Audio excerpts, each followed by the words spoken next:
Hello, this is Chris Anderson again, and I'd like to share my latest homily. This is from last week. I was invited to lead a deacon retreat for the deacons and the wives of the Diocese of Reno. Actually, this was in Sacramento. The deacons of Reno come to this retreat center in Sacramento.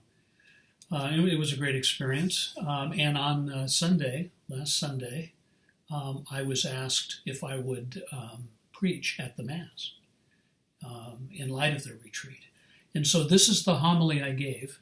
It's addressed to the deacons, but I'd like to think that what I'm saying here for deacons is true for all of us, and I really think it is. In the middle of this homily, it sort of sounds like I'm glorifying deacons as sort of images of who Christ is, and I don't really mean to do that. And I think if you'll stay with me, you'll see that I'm talking about larger issues, not any particular deacon. The gospel for a week ago was the Gospel of Mark. When Jesus is wondering what the disciples are arguing about on the way after the Transfiguration, and he says, "So what are you arguing about?" And they've been arguing about who was the greatest, and he responds to that by saying, "Whoever wants to be first must be last and the servant of all." And then he brings a child into their midst. And he says, "Whoever receives one such as this, receives me." So this is the homily for the deacons that I hope is also helpful for you. Because parking was always bad, I used to park at St. Mary's when I was teaching and walk the 5 or 6 blocks to campus. And I saw a lot of things on those walks. One beautiful sunny morning in fall, as I was nearing the English department, I saw a young woman in a wheelchair who had paused on the sidewalk about a block away. I think she had cerebral palsy. And as she waited there, she dropped her water bottle, and it rolled off the curb into the gutter, where clearly she could not reach it. It was obvious that she couldn't bend over from the wheelchair. She apparently could hardly move. And before I had a chance to react to this, a young man with a beard came flying by on a bike in a hurry. But as he approached the intersection, he seemed to sort of see what had happened. And he stopped, and he got off his bike, and he bent over, and he picked up that water bottle, and he handed it to the young woman. They exchanged a few words, and then he hopped back up on his bike and shot away. It was just a moment on a sunny September morning, but it really moved me. God comes and his ways are near to us, St. Oscar Romero says. Each person's life, each one's history, is the meeting place God comes to. How satisfying to know one need not go to the desert to meet him. God is in your own heart. That was Romero.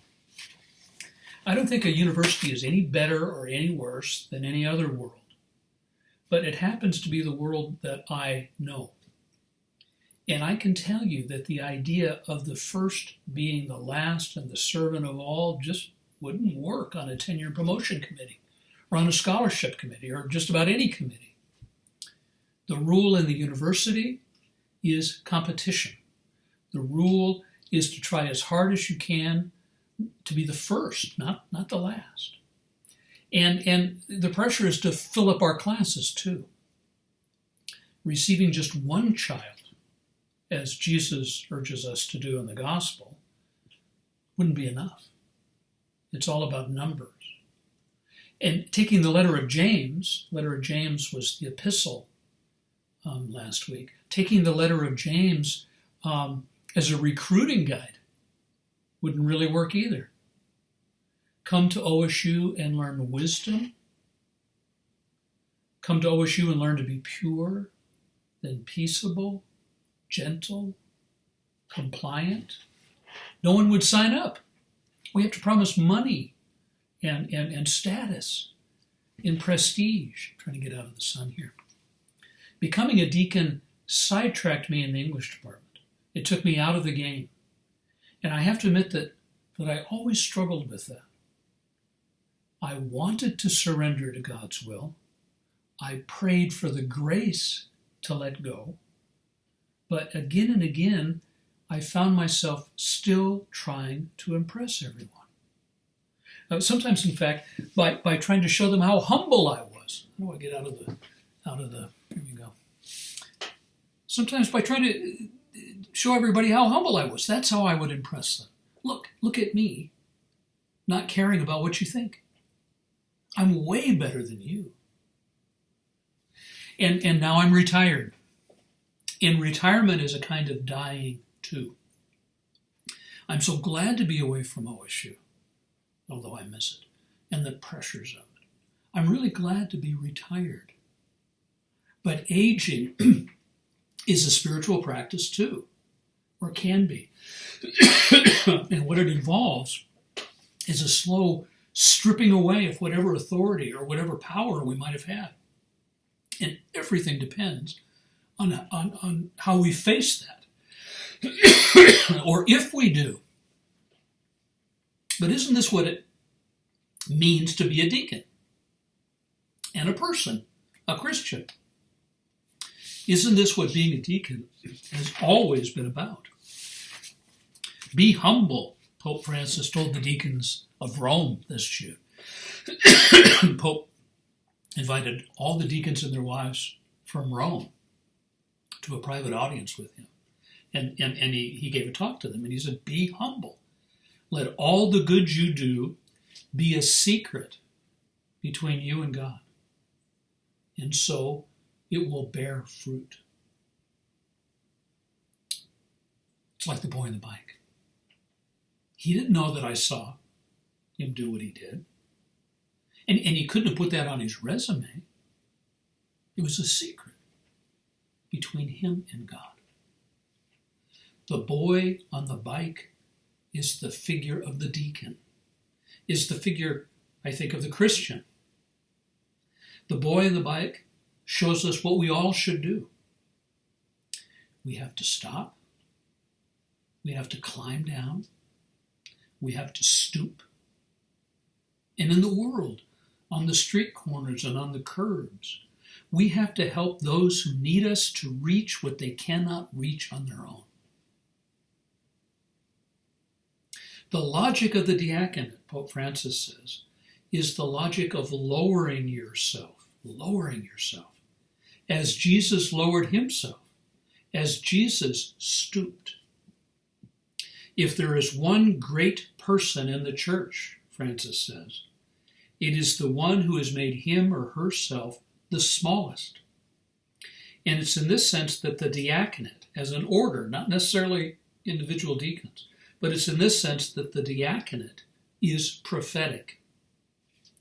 Deacons, the Pope says, precisely because they are dedicated to the service of the people, remember that in the ecclesial body, no one can elevate himself above others. Deacons, he says, can help overcome the scourge of clericalism. That's the Pope's phrase, the scourge of clericalism. The idea that priests are a special caste of people above the people of God. This has to stop, he says. And deacons can help stop it. But only, I think, by actually being deacons, by resisting our own clericalism, our own deep desire for status and prestige within this institution we so love. And doesn't that apply to all of you, to all lay people, to all of us? We have to try to see all the embarrassments we suffer, all the ways priests and lay people misunderstand us or dismiss us or leave us out, or all the ways, if you're not a deacon, if you're not ordained, all the way that the ordained dismiss you or leave you out. We have to see all of that, all of those things, as the most important, the most central part of our ministry. We have to be willing to be mistaken for the gardener again and again. That's from the Gospel of John.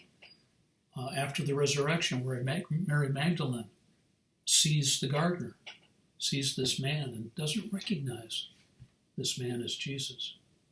Jesus was mistaken for the gardener in the garden of the tombs, in the garden of stone, on the day of the resurrection. And from this comes all of our freedom, all of our joy. Who will put a prophet's eloquence into my words, St. Oscar Romero says, and this is from Oscar Romero, to shake from their inertia all those who kneel before the riches of the earth, who would like gold, money, lands, power, political life, to be their everlasting gods. All that is going to end. There will remain only the satisfaction of having been, in regard to money or the political life, a person faithful to God's will. We must learn to manage the relative and transitory things of earth according to His will, not to make them absolutes. There is only one absolute, He who awaits us in the heaven that will not pass away. I think that's beautiful. We are just the boy on the bike, all of us. And no one will see us. And that's enough. That's everything. Because it's morning. It's a beautiful September morning. And God is here. He is always here. On every street corner. He is here at every intersection, every crossing.